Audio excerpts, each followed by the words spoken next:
In the economy section, so this relates to the future land use map quite a bit too, identifying new locations for community services that support the ideas of mixed-use centers identified in the future land use plans. Promoting and offering a variety of four-season recreational activities, strengthening regional links with surrounding communities, attracting and retaining working-age residents and young families by improving housing, education and essential services.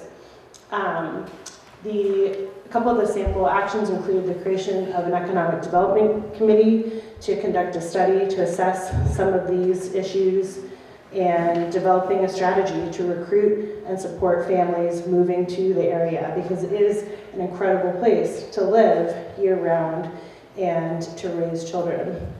In the housing section, some of the goals include constructing additional housing units to address unmet demand arising from a growing economy, particularly housing that supports a year-round and seasonal workforce, looking at a greater diversity of housing types, for seniors looking to downsize or young families that are looking to start out in the housing market. And this is, something that people are grappling with across the state of Maine.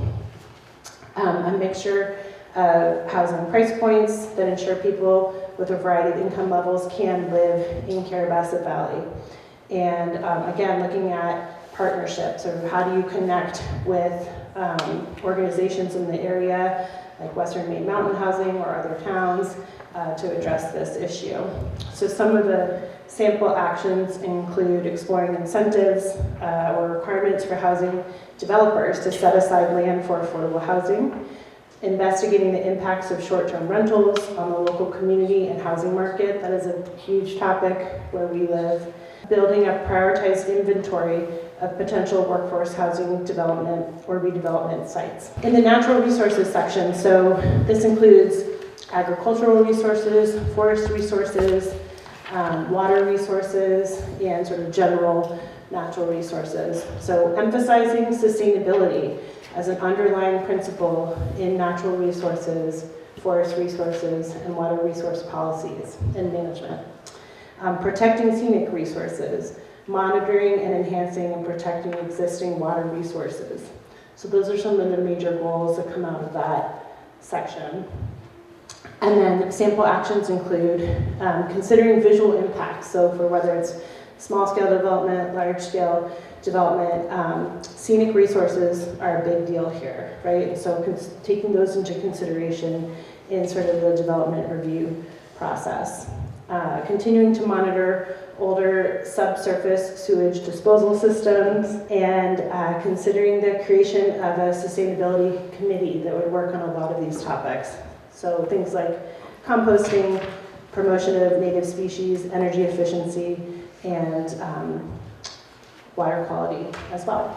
Under public facilities, some of the sample goals include offering a high-quality education for Carrabassett Valley school-aged children, efficiently meeting public facility and service needs, investing in and maintaining public facilities and services that promote and support growth and development in the growth areas, and protecting off-mountain groundwater supply. Those are some of the big ones that rose to the top.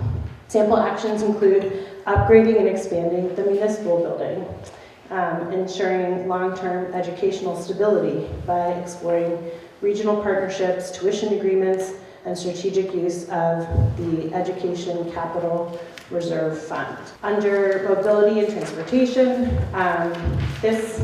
people were thinking a lot about transit, like what are some ways to get around if you don't have a car. Obviously cars are the major form of transportation here, but one of the goals was collaborative partnerships that continue and increase multimodal transportation options that are accessible for all users.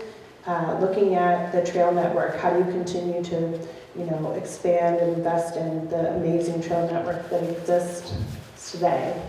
Recognizing the importance of Route 16 and /27 to the livelihood of this community, right? So this is sort of thought of as we kept hearing, a one-road town, and the importance of that road and all the different things that it's trying to accommodate. Sample actions include working collaboratively with Maine DOT to analyze and address the impacts of increased commercial truck traffic due to changes in future improvements at the international border crossing. That was an idea that came up.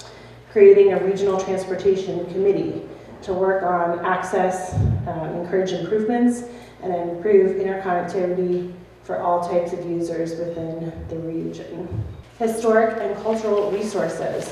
So lots of opportunity for collaboration under this topic. One of the goals that came up, cultivate collaboration and partnerships around the protection and interpretation of cultural and archaeological resources. And I can't remember if I mentioned this under recreation, but again, like how are we communicating? Where are the opportunities to also communicate that information?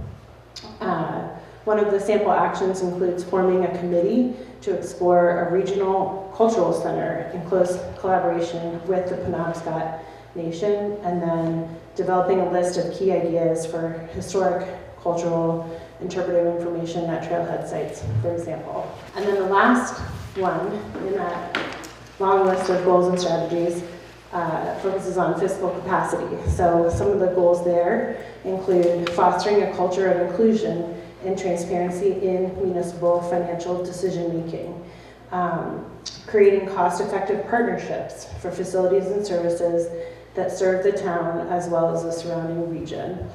And one of the sample actions includes assessing town properties, including improved facilities, and developing a capital maintenance plan that enables the town to plan adequately for future capital improvements.